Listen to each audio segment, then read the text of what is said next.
Hey guys, today we're going to talk about two veterans leaving their championship contender teams, and we'll do a quick recap of the NBA trade deadline. Stay tuned.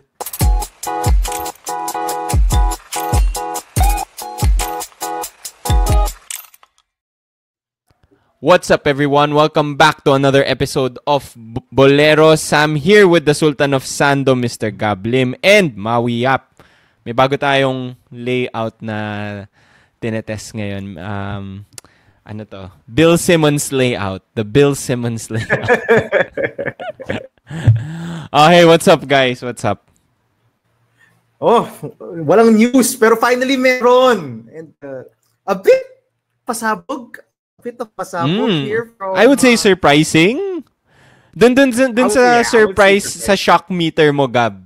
Mamaya pag-usapan natin dun sa shock meter mo kung how shocked were you with these two new UAAP updates. So let's get started with the first one. I think the first guy that announced that he was leaving his team was Aldous Torculas, big man from UP, UPIS, UAAP star, leaving UP, and looks like he's considering moving to the NCAA because of ito na yung pinag-uusapan natin, diba? Because no of the choice. Yes, correct. There's no other choice. Because of the new UAAP eligibility rule, if Aldous decides to move to another team, wala na siyang eligibility, diba? So he's probably going to be the first player that was affected by that. And so the only choice for him is to move to the NCAA, where he will actually have 2 more years of eligibility. 21 years old pa lang si Aldous. So, I want to hear your thoughts. Let's start with you, Maui. You're wearing maroon today. So, anong reaction mo dun sa Aldous Torculas news? And then, how does this affect UP in their in season 88? Kung shock meter pag-uusapan, I'm very shocked kasi 'di ba? Kasi homegrown talent nga naman si Aldous Torculas. He's actually one of my favorite players sa UP, to be honest. I was surprised that he didn't get playing time this season. Daming injuries kasi. I mean, during the off-season, tayong tatlo, I remember when we were watching some of the off-season games, Pinoy Liga, Phil-Oil, we were excited.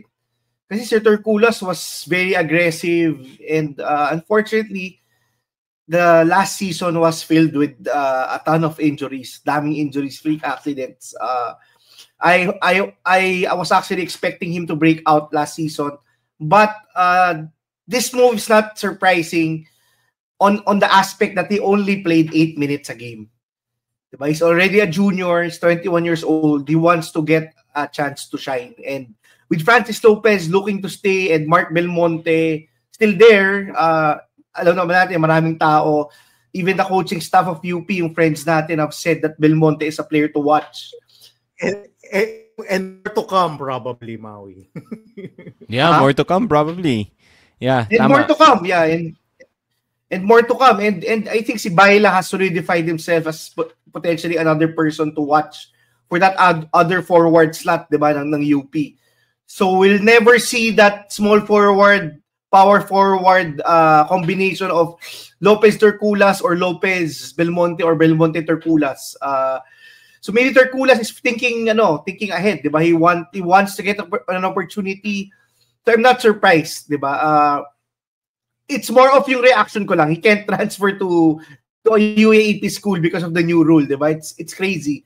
But I hope he gets that bump, similar to how sila Will Gozum, Migs Oxon, Robert Bolick, Larry Muyang, all of the UAAP prospects that transferred to the NC, Abando, madami nag-shine when they transferred to the NC. I wouldn't be surprised if Torculas is part of that MVP race for the succeeding season for NC. I think he has to sit out a year first, if I'm not mistaken. Yep. But hopefully he gets to prepare. He gets to prepare for that 1-year absence. He gets healthy. And then we'll see him in the MVP race for season 102 na ata ang NBA. 102. When 102 na yun. Yeah. 102 na when he gets to suit up. But it's crazy, diba? Kasi we've been saying this for the past few off seasons, diba? That players from UP will most likely have to transfer if they want to get the opportunity. And now, I think this is the biggest name of all the transfers from UP. Diba? Si Torculas is a solid rotational guy. We've been hearing through the grapevine that maybe si Janjan Felicilda is also thinking about transferring out of UP. So I don't think this could be the last transfer of a player or the last player that will announce that transfers out of UP after the season. That's the pros and cons of having a very deep lineup, di ba? Maybe si Alter. Baka mauntog na si Alter and he decides to transfer to NCA given that si Gagate we also go back. But that's a problem when you have a very deep lineup, di ba? When you're the player, there's a lot of uncertainty. Di ba? Even just a slight injury can make you lose rotational minutes. So, yeah. Gab. Okay, if we're gonna go with the stock meter, I was not as surprised as Maui Yap, or maybe as you, Sam. I was thinking, But I guess you would say it's fair to say na he's not the first UP player that comes to mind when it comes to like someone that will leave the team, diba? Like we didn't expect that. That's why it was an O rather than Okay. That's the reason, because it was Aldous Torculas who chose to leave first after season 87. You've been listening to Boleros, to our podcast, for how many years now? We've always said this is not that difficult to see, or it's not that difficult to predict that someone is leaving the UP Fighting Maroons. Last year we had Pablo and Cyril Gonzalez. The previous years we had Ashon Andrews, Antonio Eusebio. I'm blanking on the others that left also, but yeah, Bismarck Lina, RC Kalimag. Yeah, as Maui said, that's the thing when you have a lineup full of players, full of blue chip recruits who do not see themselves as role players. I think I've said this multiple. A lot of those guys, when you watch them play and get minutes, you know that they can be rotational guys. Sean Alter, buried on the bench, but when you've seen him play, he can start for teams. You can see him starting for teams. Same with Chico Briones, same with Denzel Walker. If you watched them last preseason, you watch them play and you see this guy has talent and can be useful in the rotation. Heck, can even start for some teams. That's the problem. As Maui said. So very not difficult to see that this was coming after season 87. Despite what I do this a lot of times in our comment section with the UP fans. Now, the coaches will find a way to play all 16 guys significant minutes. I'm like, bro, that's not possible. no, it's not possible in the NBA. It's not even possible in the NBA. Yep, not possible. 5 player lang pwede maglaro. 200 minutes a game is available. Yun lang. In the UAAP, 200 minutes a game is available. 40 minutes, there's 5 possessions. No amount of mental gymnastics can allow you to give significant minutes to 60 guys. That's not possible. So, as I said, I knew that after season 87, someone was essentially going to transfer out of UP. What made me surprised is that it was Aldous, because Aldous was part of the reason, quote unquote. He was the primary backup to Francis Lopez, and even in season 86, he was the starter over Francis Lopez. In fact, Maui, I think together on this. We actually like Aldous more than Francis Lopez. Because you see the leap in his skills, in his skill set from his rookie season to sophomore season, then to junior season. Makita mo talaga yung development and the refinement of his skills. Diba? Dati he was just a putback guy, very athletic and can dunk. Then you suddenly saw that, okay, he has handles now. He can now defend on the perimeter. His footwork on the defensive end has vastly improved. He can now hit the outside shot. So, diba, I think sinabi natin to, between Lopez and Torculas, we were more bullish on Torculas making that transition to a wing player. Diba? And it's just, this was very surprising that Torculas was the one first transfer. I thought that maybe he had a chance to start again next season or maybe get significant playing time. But as Maui said, average 8 minutes a game in season 87. Now, you can point that to health, but he was healthy for the last stretch of the season. Heck, he was playing Monte for Torculas and Lopez in the end of the season, and he still played less than 10 minutes a game. So, for me, it's a good decision for Aldos. This is a bet on yourself decision. He obviously has the talent. As Mao said, I'm not surprised if you see him in the Mythical 5 or in the MVP race in season 102 of the NCAA. He's 6'4", 6'5", extremely athletic, can hit the outside shot, has handle, can guard multiple positions.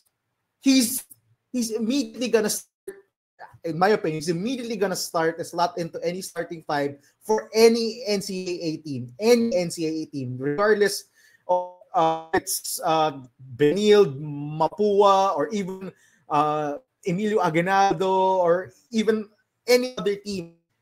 You don't find 6'4", 6'5" guys with the skill set of an Aldos Torculas. You just don't. I think he's immediately have big impact to whichever school he transfers to. I think that highly of him. I really love his game. In my opinion, in the UAP, he should have been getting 25 or more minutes. I mean, if the new residency did not exist, he would probably be going to another UAP school, and he would be starting. Agawan. Yeah, I was gonna tell you, Gab, na hindi lang sa NCAA, pati sa UAAP, if he's on another team, he's probably starting. He's that good. Yeah, he's that good. Just if he transferred to, let's say, FEU, you could slot him right beside yung DJ Preo. Who's the competition for minutes on the wing? Jedikta couldn't hit a bucket, couldn't hit a 3 to save his life last season. So he's definitely playing. If you put him in UE, he's immediately starting in UE. No questions asked. Diba? Put him beside Manzano in Adamson. Oh, put him beside Manzano and Adamson. You put him beside Tongkara and mawawala si Cabanero for the next season. You put him, just slot him right there in UST. For any other team, he would start. Yeah, I'm that confident. I've seen this guy progress. I'm very impressed. So, this is a very good decision. Again, of life after the UAAP. As much as you can get the bag in the UAAP, you only have a maximum of 5 years. There's life after the UAAP. There are pro leagues that you have to impress, and you're not gonna impress them in 8 minutes a night. That's just the truth of it. And this decision, I think he saw Clint Escamis. He's still going, and I'm blanking on the other UAP prospects there in the NCAA who are right now. But you see those players, and you say, I can be that guy. I can be the next NCAA MVP. Because UAP, let's just say it as it is. UAP players are more talented than NCAA players. That's why we see a lot of players who nakako sa UAP mag-transfer sa NCAA and they're stars. So I'm very confident that Aldos will excel in the NCAA. As for UE, I don't think this affects Dami much. pa. I think Francis. Papalitan lang yan. I think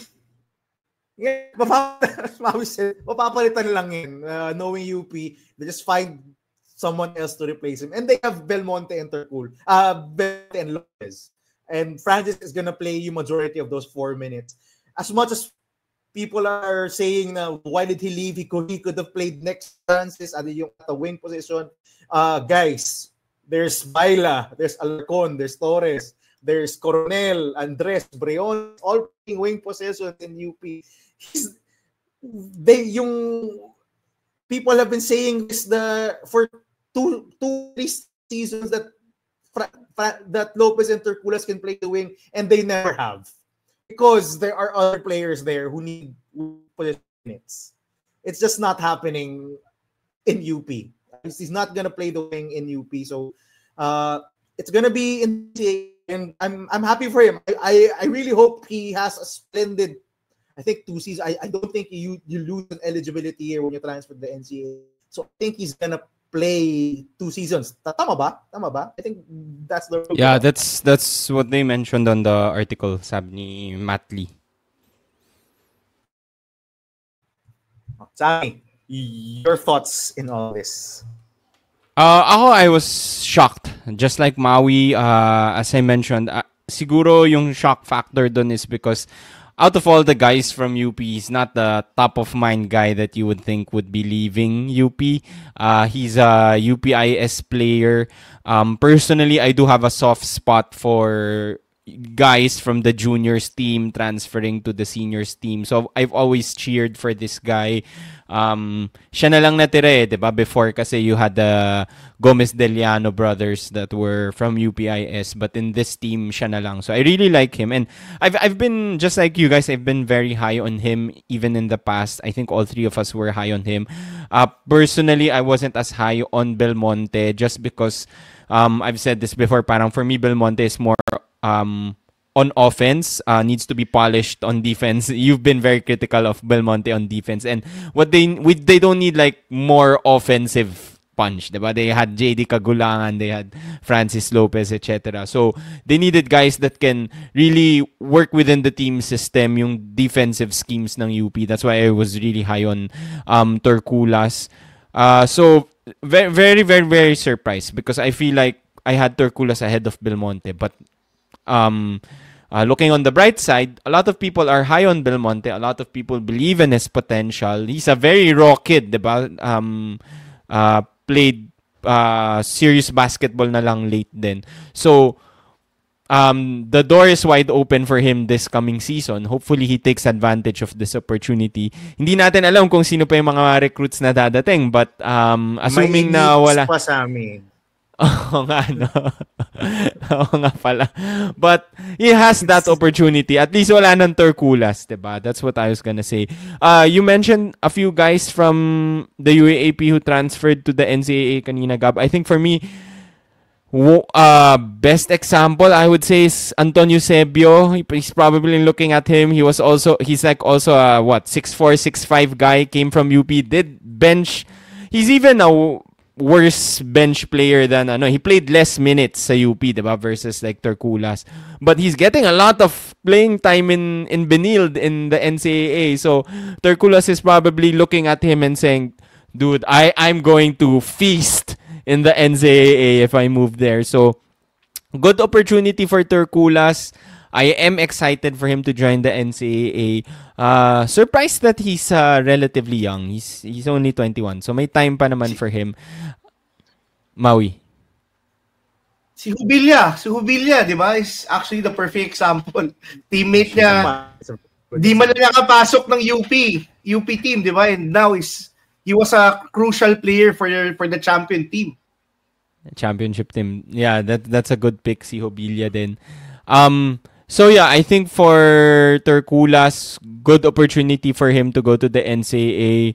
I think, syempre, yung question then will be which school he's going to. So that's something that he needs to look into. I think nakita ko sa article, JRU also was very aggressive, pero if he wants to join a championship team, everyone should be calling. If he wants to join a championship, I'm not sure if JRU is the team. The school is not calling him is stupid. I'm sorry. Just look at this guy's tools. Look at what this guy can bring. You have to call, text him, or slide into his DMs and all that. Aldous, gusto mo pumunta dito or not? I like what you brought up, though, Sam, the UAP residency rule. I think this is an unforeseen. I don't know if they actually planned for it, but my opinion, they did not. UAP probably did not foresee this happening. The talent drain brought about this by this residency rule. Because Aldous could have easily been playing in another UAP school after 1 year in the old rules. Diba? And why wouldn't you want Alter Kulas starring in another school, playing in the UAAP? Siyempre, you want to keep the top talent within your diba? Your league. So right now, the NCAA is going to be a land of opportunity for a lot of unappreciated or underused UAAP recruits. There's a lot. There are a lot. Just look at LaSalle, look at Ateneo, look at not necessarily FEU, pero UST. They have a lot of recruits who aren't getting this. Say Mahmoud, diba? Who knows? Maybe pang next year, pang mabench ulit si Mahmoud. He'll be looking to play elsewhere. And with new rule, he'll be looking to play more years. So the NCAA is going to be he's going to set his sights on leagues other than the UAAP, diba? I don't know if that's really what the UAAP wanted. I think not, because that's bad for the league, diba? So unforeseen consequences of the rule, which is another point against it. I think all three of us said our piece that we don't like that rule, and now this is just one of the unforeseen consequences of that new residency rule. Sayang, you've seen Aldous play more in the UAAP. They're preventing poaching among UAAP teams, pero napopoach naman yung talent nila to another league. So, I don't know. We'll see how long this eligibility rule will last. Moving on, talking about another player leaving a championship contender, CJ Austria, deciding to forgo his final years of eligibility with LaSalle and going pro. So I think he's going to join the Abra Weavers, MPBL. So CJ Austria leaves as a champion for LaSalle. Also a 3-on-3 MVP. Hindi ko alam yun. Nabasa ko lang yun sa article. Gab, how shocked were you? He was? Oh, apparently. I'm more shocked about the 3-on-3 MVP than him leaving. He was also named the MVP of the 3-on-3 tournament that season. Gab, how shocked are you that CJ Austria... Teka, na-distract na ako sa iyo, Gab. How shocked are you that CJ Austria... Ay. Woo! Sorry guys, i-record namin to live. Woo! How shocked are you that CJ Austria left LaSalle and went pro? This is meh. How shocked was I? Calling me a bit shocked, but CJ Austria leaving, for some LaSallians maybe it's a good thing. For some LaSallians maybe it's a bad thing. But I think majority of LaSallians will be like, okay, bye CJ. Because literally, he's one of the guys where he does something good and he follows it up by doing something stupid. He's one of those guys. He's been doing it for how many seasons now? He'll make an excellent layup or make a really significant steal. On the next possession, he'll throw it away on a crucial possession. I think we saw it in the Game 2 of the finals. Remember that? Yeah. Game 3 din yata. Yeah. Yung game 3, pero game 2, he stood out to him. He got a crucial steal, got a layup on one possession. Then the other end, he threw away the pass to Mike Phillips on a Yeah. Tama. Diba? Naiyak siya, diba? Yeah. You remember, diba? He got that steal. He didn't make the layup, sorry. He got that steal on Raylan Torres. He essentially got Raylan Torres yung from the game. Diba? Big play. Diba? But on the other hand, he misses 2 free throws. He throws away the potential game-winning fast break. Diba? He's an up and down player. I think a lot of LaSalle fans love him, but also a lot of LaSalle fans don't really like CJ Austria that much. LaSalle fans, comment down below if you love or hate CJ Austria, or if you're happy or sad that CJ Austria is leaving. Let's have a quick poll down in the comment section. Anyway, go ahead, Gab. Siguro what made me a bit surprised that he actually had standout season. So in terms of his pro stock, I think it could have been helped. It could have helped that if he stayed one more season, maybe provided more incentive for pro teams to give him a better contract and all that. But I'm not angry at this. I mean, he's been in the UAP for 4 seasons. I think for next season, his role is essentially going to be the same. So him going pro is not really much of a surprise for me. As for LaSalle, just like UP, they're gonna find someone. I mean, they already have a ton of guys who are playing the wing positions. Dungo, Makalalag, Marasigan, Abadam. Who else are they gonna find? Oh, that's 4 players already, and they're probably gonna up 2 guards as in Baclaan and Cortez as their starters. There's only gonna be 1 position left to fill up that first 5, that core 5. Whether I doubt it's gonna be Austria, I'm probably leaning more to Abadam in that, once he comes back from his broken ankle. But this does not affect us. For me, it does not affect last title chances that much for season 88. I mean, they still have their main guys, and you could even say it helps their title chances in season 88, if you want to call it that. That more minutes open up now for other guys. More minutes open up now for the jam at the front court, diba? So you could potentially look at it that way. But I wish him luck, no?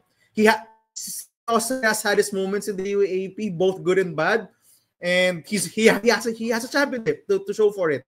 So not many players can say that they've won a UAAP championship, and he has one. So I guess for LaSalle fans, salute to CJ Austria. Thank you. And for next season, I think they're still set. I think they're still a pretty strong team. They can easily replace CJ Austria with any one of their wings who were in the rotation in the past season also. So, Maui.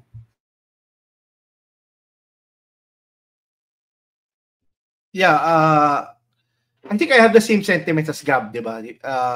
Yung main value ni CJ Austria to LaSalle was another facilitator, another playmaker. Di ba? For last season. Kasi it was basically Kevin Tiambao creating most of the time. Maybe sometimes si Ramiro, but it was really Kevin Tiambao mostly creating. And they had to resort to Phillips being a creator at the high post, di ba?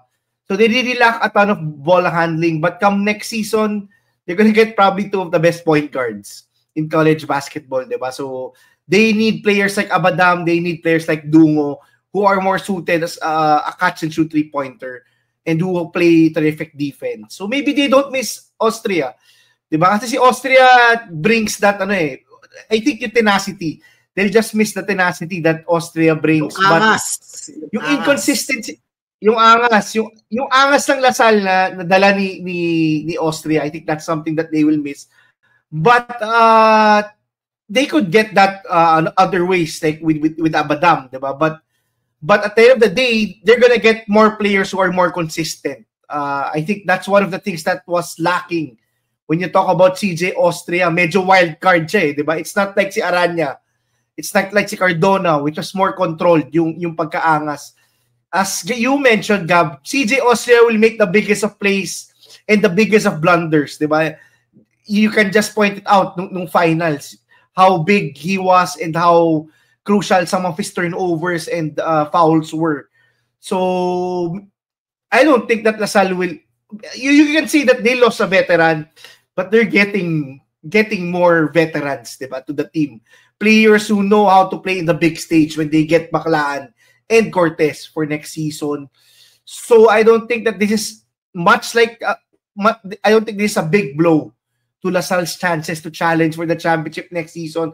I would say them losing Jonel Policarpio at the last minute was was a bigger hit than this one by far. Diba? Kasi yung timing and yung yung value ni the value that Policarpio brings to LaSalle was really needed last season. But good luck to CJ Austria. I'm sure that he will thrive in the MPBL and in the PBA. Diba? Yung angas niya and yung gulang niya, I'm sure a team will find a way to utilize him better.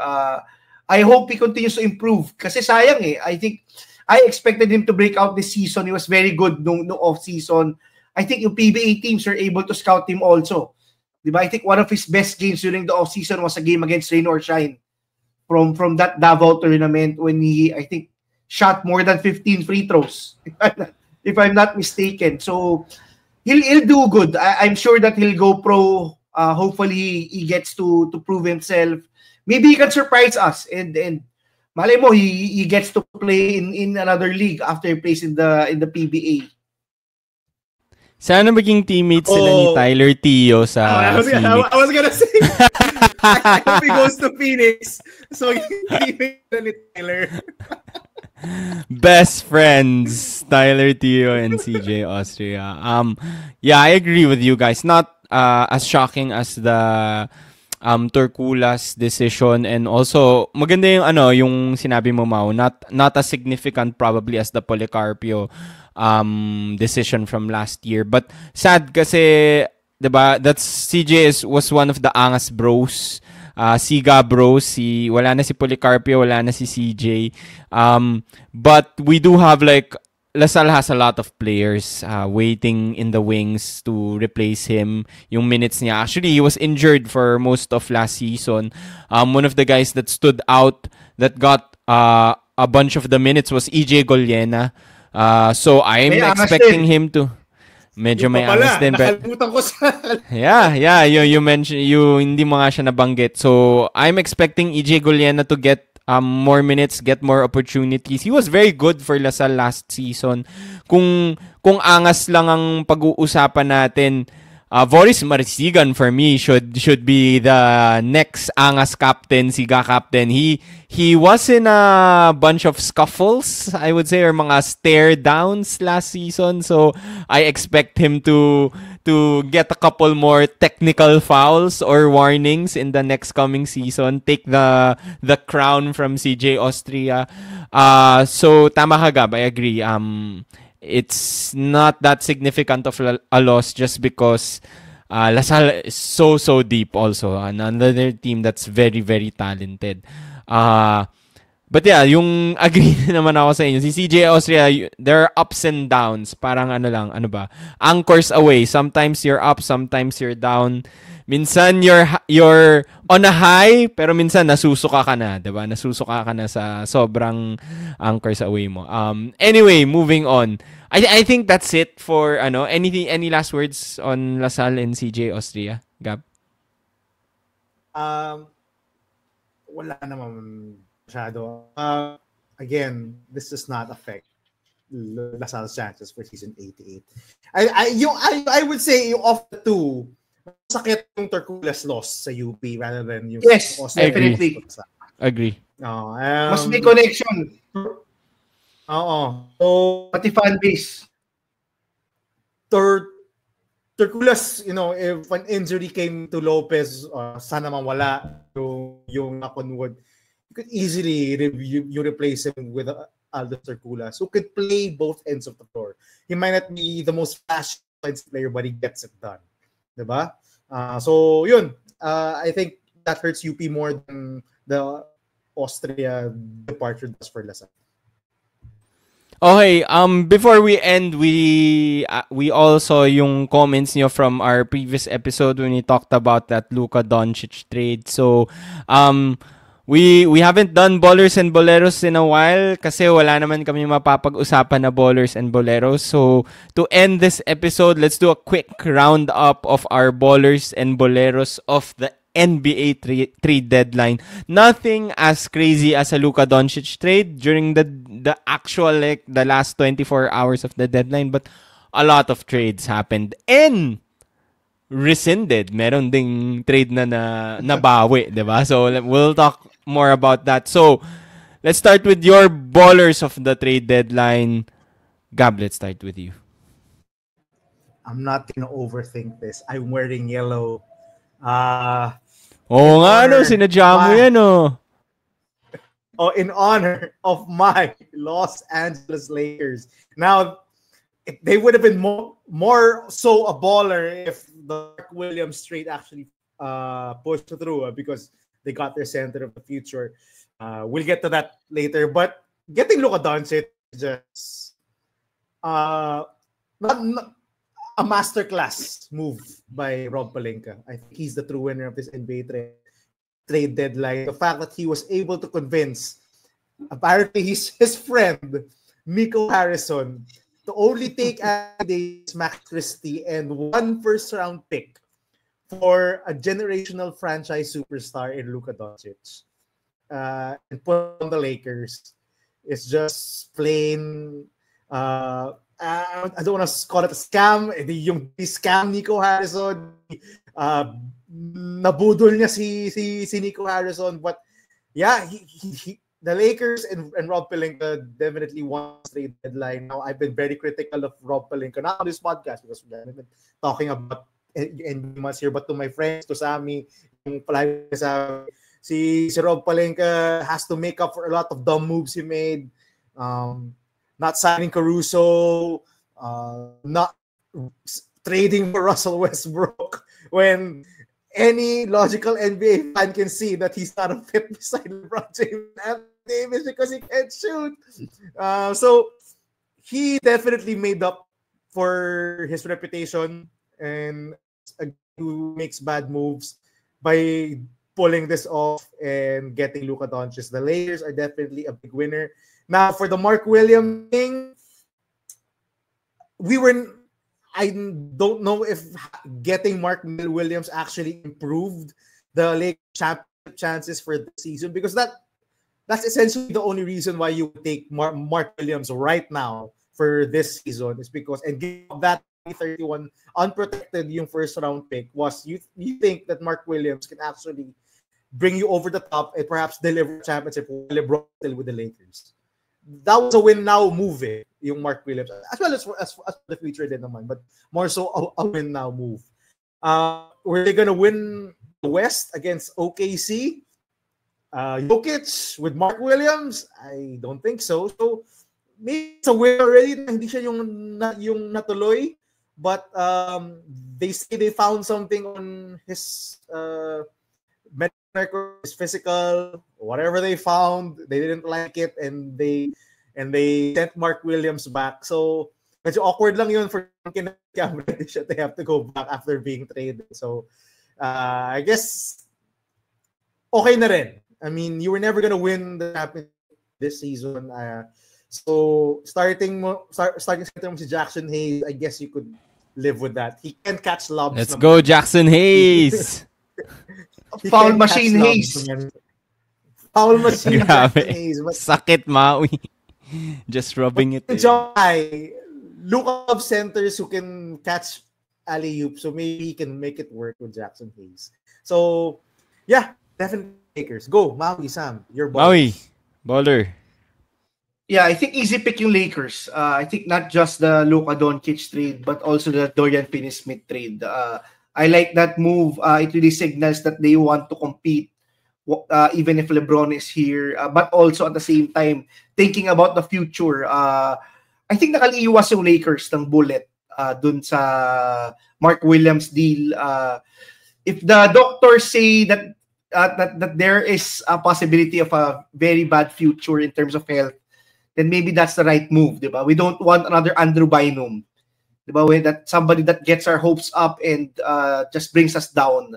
I'm even speaking as a Laker hater, diba? Kasi I only root for the Lakers right now just because LeBron is there. But very good. Basically they basically won the trade deadline after years of not moving. I think yun yung reklamo ng Lakers fans, diba? They didn't have any move. Good Apparently, point. Pelinka was just waiting for the right time to really strike and make the move for the future also for the Lakers. So maybe they can surprise us this season. Maybe or at worst we just have to wait till next season, diba? They'll be in a better position this off season. But for my trade deadline winner, siyempre, I have to see rin. I have to say that one of the winners, underrated winners, is the Cleveland Cavaliers. That was my pick. I think them getting the Andre Hunter was really a good move. Diba? They're getting their point of attack defender to slot in with Mitchell and Garland in the two giants. Diba? They're also getting a proven scorer and a proven three-point shooter. Somebody who could really space the floor. I think si Max Strus has been injured the past few seasons or badly injured this season. I don't think they were confident enough for him, diba? They have to make that win now move now that they have that chance. Diba? Anytime you have a chance to win the championship, you have to push all the pieces, in my opinion. Kasi that window, you don't know when that window will open again. Maybe my honorable mention is the Miami Heat for finally getting to move on from Jimmy Butler, diba? I didn't like how that was playing out, diba? They still tried to pay Butler, but and then again suspended him. I think this is the right move for them. Start to move on and rebuild behind Adebayo, Kelaware, and Tyler Hero. And hopefully they still make the playoffs. Maybe si Wiggins can surprise us when, diba? When he got traded to Golden State before, he surprised us. Maybe a change of scenery can surprise us. Maybe Coach Poe can unlock its potential. But I'm not backing on it. He's already 29 years old. But this is really a move for the future. Diba? I want to see Kelaware and Bam Adebayo play a ton of minutes. Jovic getting some minutes. Jaime Jaquez also getting some minutes. Tama na. Diba? They're basically a playing team. So might as well build for the future. Sam, any more picks? I love the Cleveland pick. That was actually my underrated pick. So, since na-mention mo na sila, I'm going with the Spurs. Who got De'Aaron Fox, who got to pair Wemby with De'Aaron Fox. Now they have their two superstars. Fox matches well with Wemby. He's relatively young. He's not, I would say he's not almost in his prime, pero not yet. And what's important is, all throughout the trade deadline, before that trade happened, people were worried, how much is the De'Aaron Fox going to cost, diba? But they didn't have to trade any of their most significant pieces. Yun yung kaya panalo sila eh. They got Fox at a good bargain. Not Luka Doncic levels, pero still a great steal for San Antonio. So I think that sort of parang propels yung chances nila and moves them a few steps forward dun sa rebuild nila. So at least now they have their two superstars and they can contend. They still have a chance to make it to the playoffs. May games pa. Not a good start lang, natalo ata sila on their first game, but I think this is a good move for the Spurs without paying up too much. Let's move on to the Boleros of the trade deadline. Let's start with you, Maui. Siyempre, diba, the easy pick, I would say yung easy pick is yung Dallas Mavericks, diba? After what happened today also, diba? Anthony Davis has been ruled out for multiple weeks, diba, right now. And healthy daw si Lucas, so kinuha nila of all players that they traded for, diba? They traded for AD, who's not known to be a player's LT all the time, diba? I think this is one of the frustrations of Lakers fans. The fans of Dallas just got the best and worst of Anthony Davis in his debut game, diba? I think he set some records as having one of the best debuts as a Maverick despite not playing fourth quarter. Yeah, ganda eh. But then again, with Anthony Davis, that's what you get, diba? You get a player who has that tendency to get injured. Non-contact, I think groin or abdomen injury, out for multiple weeks with the Mavericks. A doctor strain. With the Mavericks, with the Mavericks barely holding up, diba? I think they're the number 8 seed right now. They can miss the playoffs, diba? Si PJ Washington was also injured a while ago. So they're easily the losers of the deadline. But it's a win now move. And you cannot, if Anthony Davis doesn't go back, get them into a good position come playoff time. We know how difficult it is in the Western Conference, diba? Getting that home court advantage is very crucial. Then maybe this is Nick Harrison's first step out of the door. 'Di ba? I think the owner, si Mark Cuban is behind himself. Galit na galit si Mark Cuban because of this move. Livid. Diba? Livid. He wasn't consulted. This is what you get for selling the Mavericks, Mark Cuban, for only retaining a minority stake. But I would say the not so easy pick as my Boleros for the trade deadline is me. The type of fan who waited for the end of the trade deadline and did not get anything. I think so. Gising ka until 4 in the morning. 4 a.m. I waited for the end. I was excited for a Lakers move.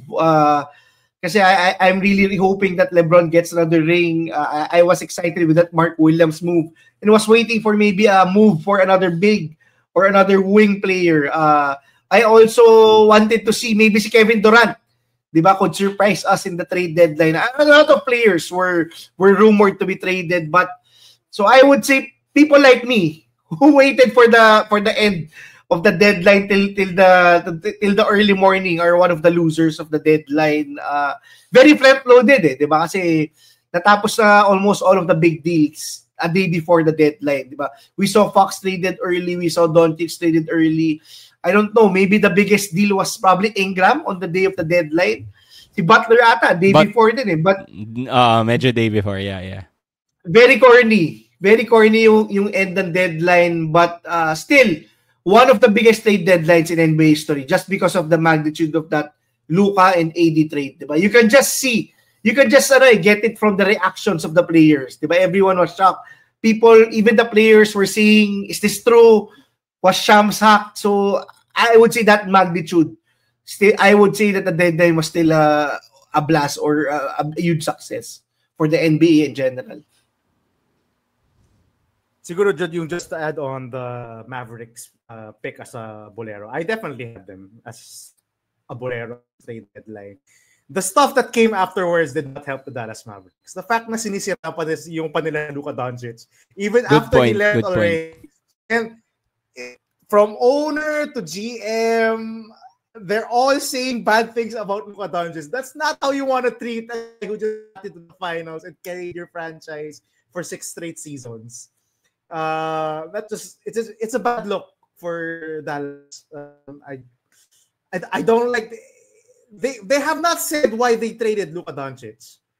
I'm still not buying their reason why they traded Luka Doncic. They keep on bringing up his conditioning, his health. I'm like, bro, he's averaged 30 points a game.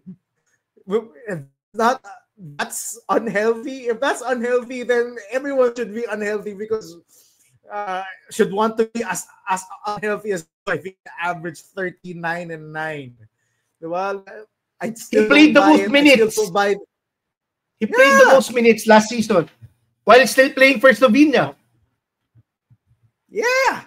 Diba? And he played hurt in finals in your run to the finals. Diba?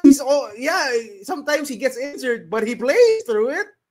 So I don't know. They still haven't said. They still not saying any of the reasons why they traded Luka Doncic.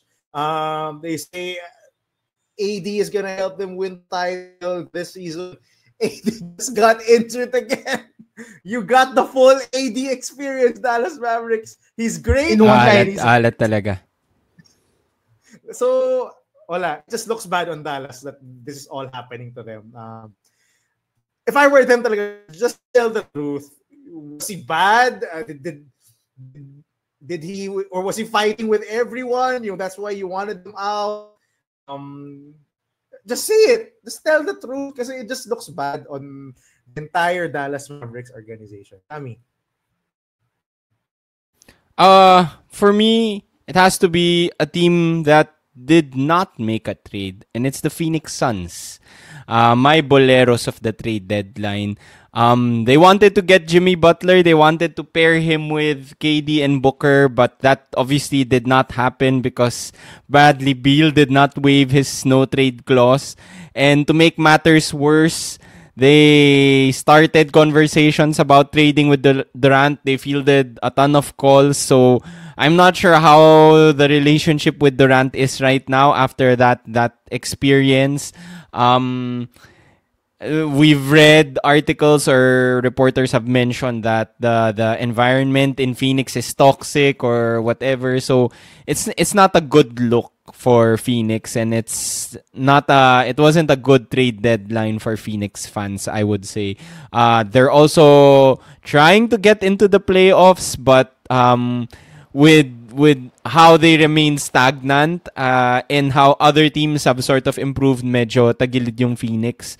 So I think they have to be boleros or losers of the trade deadline. We'll see what will happen sa postseason during free agency kung may ititrade na sila, may makukuha pa ba silang player, or if Durant decides to stay or leave. But that was tough for Phoenix. And trading yung pick nila, diba, for a couple of lesser valued picks also in preparation for the Butler trade that never happened. In hindsight, maybe that wasn't a good deal. Gab, you wanna say something?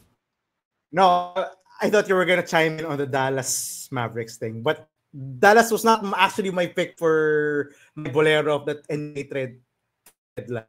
It was actually the Toronto Raptors. Sila yung pick ko talaga for bolero of the NBA trade deadline. Hindi talaga alam anong ginagawa nila. Like, they're bad, but they're expensive. They're what, 16 and 37 right now, or 16 and 36, something like that. But they're very, very expensive. They're a very expensive team. They're paying 4 players big money.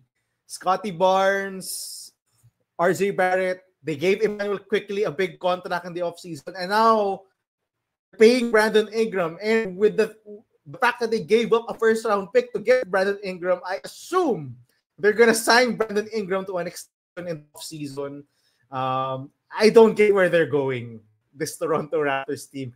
They don't want to tank, so they just got another player who plays similarly to their 2 other players, RJ Barrett and Scotty Barnes. So I'm not sure how that's gonna work. If you remember, also they gave up a first-round pick to get Kelly Olynyk a few seasons ago. Now they're giving up a first-round pick Totoo ba? of Kelly Olynyk. That's why I remember they traded the first round pick to get Olynyk. Oy. Now they're giving up a first-round pick to get rid of Kelly Olynyk. Diba? To get Brandon Ingram, I don't get it. I really don't get it. Do they want to tack? Do they want to just to be the Bulls and the play-in? Ang mahal ng payroll nila. Grabe. If you look at their salary sheet, ang pinabayad nila sa top 4 guys nila. And yun nga, I assume they're gonna they're gonna sign Brandon Ingram to a big extension in the offseason, because it doesn't make sense to give up a first round pick and then just give him away and then just let him walk, diba? That'll make it even more glaring and stupid that they actually did this trade. And Brandon Ingram's injured. He's not gonna help you make playoffs now. Isa pa yun. Like, did you want to push for the playoffs now? He's injured. He's not gonna play. He's actually playing for 2 months already. So I don't get the Toronto Raptors. I really do not get what they're trying to do. Ever since nanalo sila ng championship, they've not been very bright with their roster construction, their moves as a whole. And also, if you wanted Brandon Ingram, you could have just kept Pascal Siakam. It's the same player. Why did you have to I'd rather have Siakam. He's the same guy.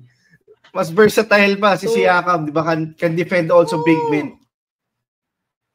Diba? So, I don't get the Toronto Raptors. Sila yung well, unlike Maui, I didn't stay into the trade deadline. So I saw the news when I woke up and I'm like, huh?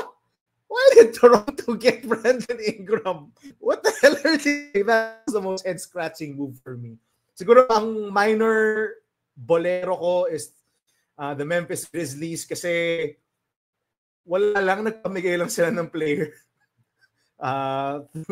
in the trade deadline. And if you remember, they gave up round picks to get Marcus Smart.